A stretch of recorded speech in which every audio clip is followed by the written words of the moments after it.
Greetings, beloved beings of earth.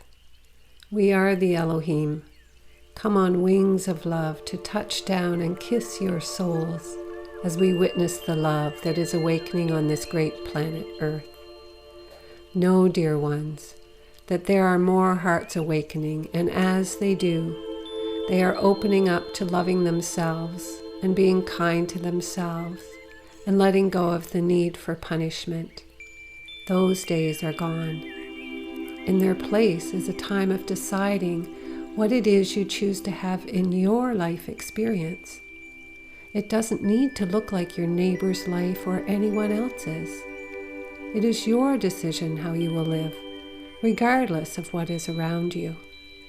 There are still lovers meeting for the first time, babies being born, and loved ones passing on, as always happens on this planet. COVID is not the only event in the world, and it would do you well to broaden your vision to see all of life. Take it all in. Look around you in a state of being centered in your being, and just see. Just look around and see what you see. Whatever it is, feel it as the rhythm of life. Have no judgment, just witnessing, free of any thought attachments to what you are seeing. From this state, everything changes. When you take the meaning out of what you see, you are more present within it.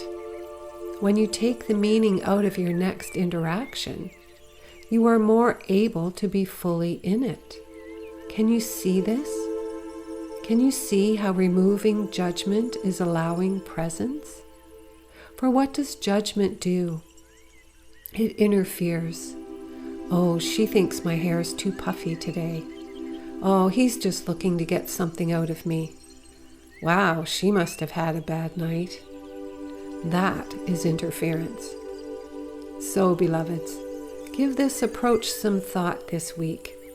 How can you show up in every moment free of judgment and be fully with what is, as opposed to what the mind brings up as what was? There is a big difference. We love you so.